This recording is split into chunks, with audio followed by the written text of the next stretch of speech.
Hey guys, कैसे हैं आप? आशा करता हूं स्वस्थ होंगे, मस्त होंगे और अपनी सक्सेस की जर्नी में व्यस्त होंगे। तो चलिए उसी सक्सेस की जर्नी में आज हम लोग एक और इम्पोर्टेंट टॉपिक के बारे में डिस्कस करते हैं, एक महत्वपूर्ण टॉपिक के बारे में चर्चा करते हैं, जिसका नाम है क्रिया प्रसूत अनुबंधन का सिद्धांत, यानी ऑपरेंट कंडीशनिंग थ्योरी, जिसको हम आर टाइप कंडीशनिंग थ्योरी या आरएस थ्योरी के नाम से भी जानते हैं। इसके पिछले वाले एपिसोड में हम लोगों ने लर्निंग टॉपिक को डिस्कस किया था, लर्निंग टॉपिक को विस्तार से समझा था इसके पिछले वाले एपिसोड में। सो उसी प्रोसेस में हम लोग आगे बढ़ते हैं। तो एक वैज्ञानिक थे, एक साइकोलॉजिस्ट थे, मनोवैज्ञानिक थे, जिनका नाम था बीएफ स्किनर।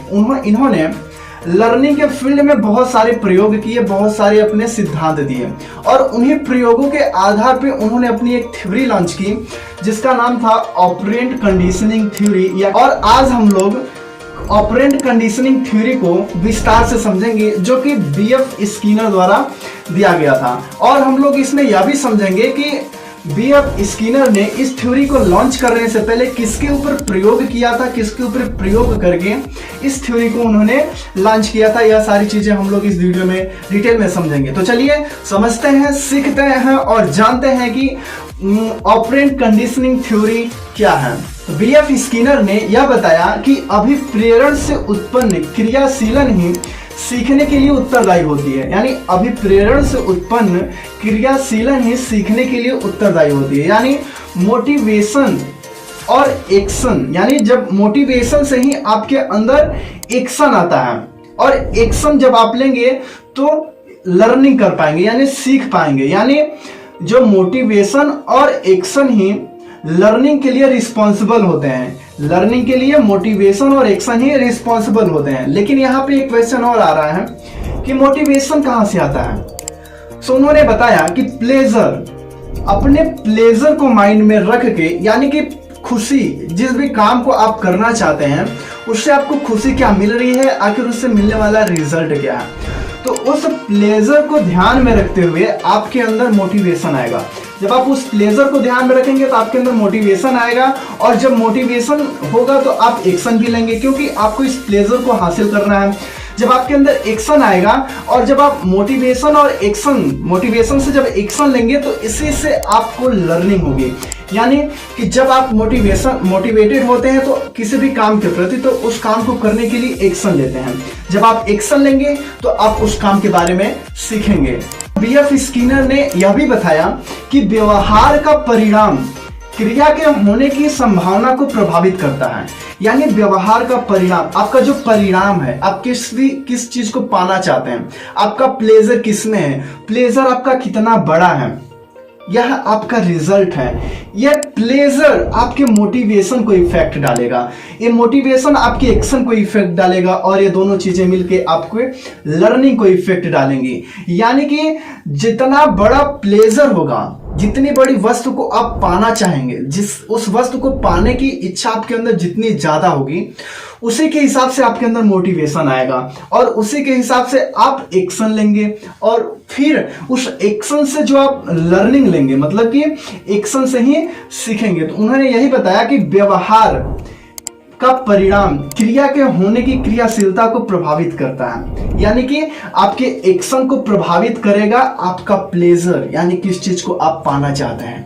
प्लेजर यानी स्टिमुलस या उद्दीपन, उन्होंने यानी बीएफ स्किनर ने उद्दीपन को दो प्रकार का बताया है। पहला तो सुखद उद्दीपन और दूसरा दुखद उद्दीपन। यानी कि जब आप कोई भी काम पाने के लिए या किसी भी चीज को पाने के लिए, ठीक है, उसका जो प्लेजर है, दो प्रकार को उन्होंने बताया, स्टिमुलस है, उद्दीपन है, दो प्रकार का बताया। पहला तो सुखद होगा और दूसरा तो दुखद होगा। इसको हम एग्जाम्पल के साथ समझते हैं। वो कैसे? जैसे आप किसी भी बच्चे को बुलाते हैं अपने पास, आप किसी भी बच्चे को बुलाते हैं अपने पास।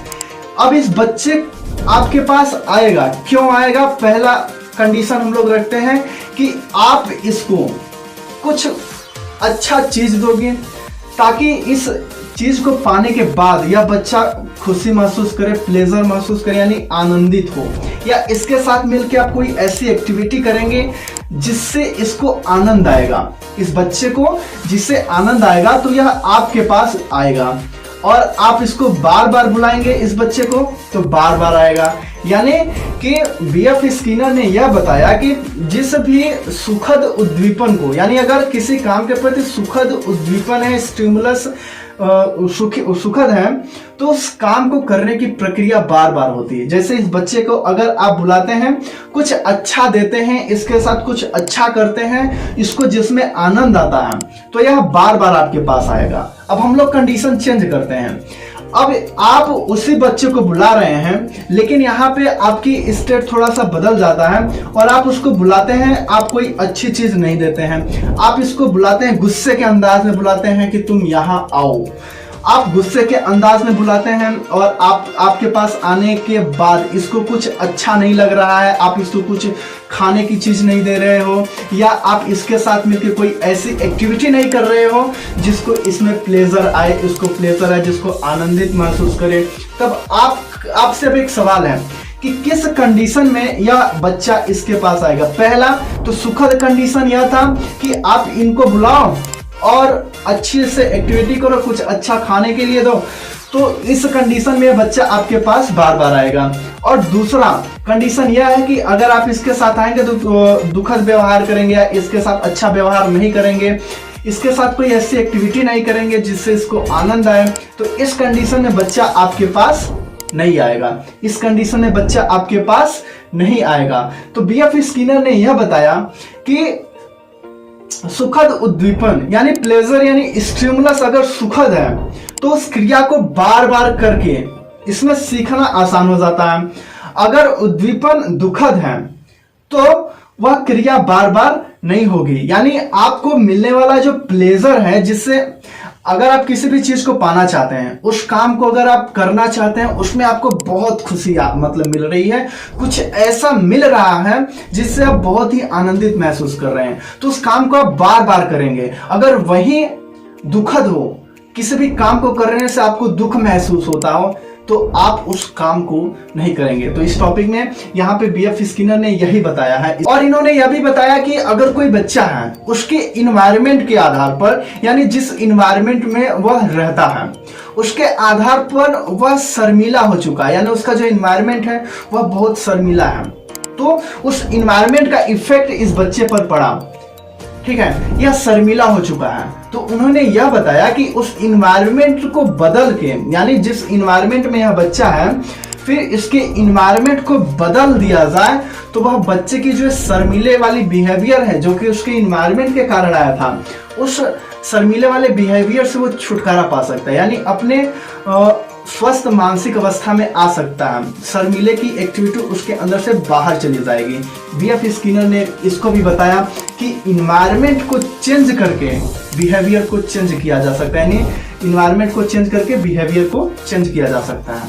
और बीएफ स्किनर ने यह भी बताया है कि पुरस्कार और दंड व्यक्ति के स्वभाव को, व्यक्ति के व्यक्तित्व को आकार देते हैं। जैसे यह बच्चा था, अगर मान लीजिए यह बच्चा था जिसको आप अपने पास बुला रहे हैं, अगर कोई अच्छी चीज दे रहे हैं इसको आप, तो यह बच्चा आपके पास आएगा, ठीक है। अगर आप इसको यहीं पे कोई अच्छी चीज दे के उसको क्रिया, मतलब एक ऐसी क्रिया कराइए जिसके इसके पर्सनालिटी में डेवलपमेंट हो, इसका व्यक्तित्व में विकास हो, मतलब कि अच्छा योगदान देके, यानी इसको अच्छा पुरस्कार देके इसके व्यक्तित्व को डेवलप किया जा सकता है। अगर यहीं पे अगर इसको गलत पुरस्कार दिया जाए तो यह आपके पास नहीं आएगा, तो फिर आप इसके व्यक्तित्व को नहीं आकार दे सकते। बीएफ स्किनर ने यह भी बताया है कि किसी भी व्यक्ति के व्यक्तित्व को पुरस्कार या दंड के आधार पर, मतलब उसको आकार दिया जा सकता है, उसको अच्छी चीजों को सिखाया जा सकता है। बीएफ स्किनर ने दो प्रकार की क्रियाओं पर प्रकाश डाला, यानी दो प्रकार के एक्शन पे